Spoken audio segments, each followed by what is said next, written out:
How's it going, fellow Detroit Red Wings fans? So in our previous video, we talked about how defense wins championships and how that isn't limited to just defensemen. Forwards also help on the defensive side as well.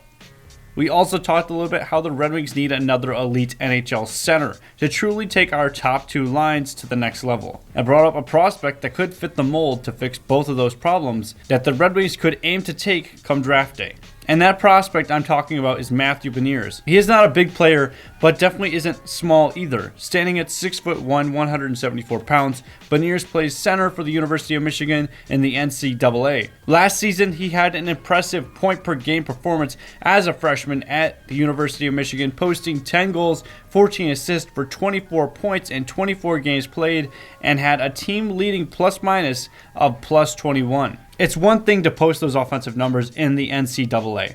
It's another thing altogether to be a freshman and a center and be as defensively responsible as Benier was this season.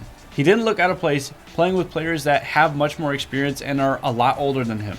The other great thing about Beniers that may aid him as he looks to show the Red Wings he can play in the NHL is his ability to play different roles. Benier, going all the way back to the U.S. development program until even now at the University of Michigan, had always been a highly skilled, hard-working center who could be responsible in both ends of the ice. However, at the 2021 U20 World Championships, Benier was playing on a lineup that included Trevor Zegras, Alex Turcotte, Kaliev, Boldly, Bobby Brink, all these players that were first-round talents 2 years ago.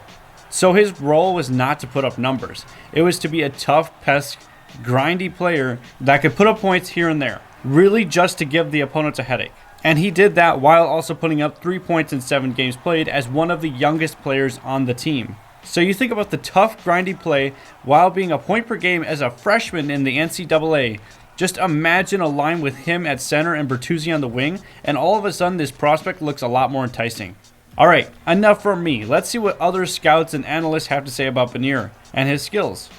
This is from Bob McKenzie in his midseason report. Beniers plays a strong 200-foot, two-way game with a big engine that constantly revs high.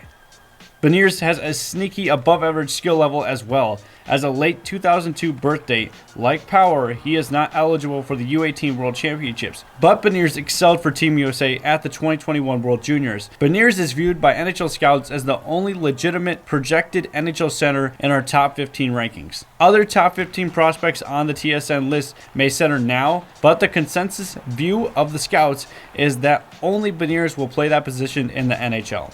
Also coming from Steve Porianos, talking about Beniers' draft rankings after the 2021 World Junior Championships.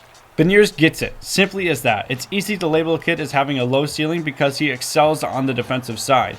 But Beniers doesn't need to be coached all that much. He simply knows when to pick his spots. Rather than keep the spotlight on him while ignoring his line mates, Beniers is very mature for his age.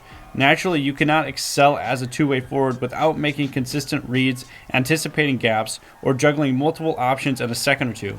Therefore, Beniers' decision-making should never be questioned. For strategic approach, he brings every shift. Beniers' skill set is very similar to what we saw from Jonathan Toews in his 2005-2006 draft year.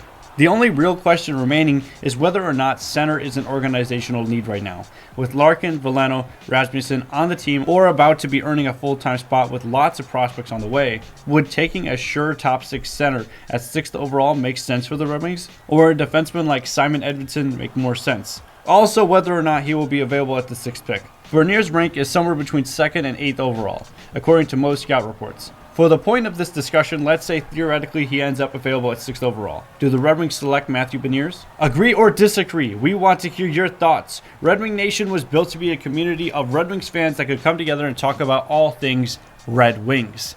If you like this video, please hit that like button. That way we make more content that you like. And lastly, hit that subscribe button. That way you can be notified when we upload a video. And until next time, lights on the Red Light District.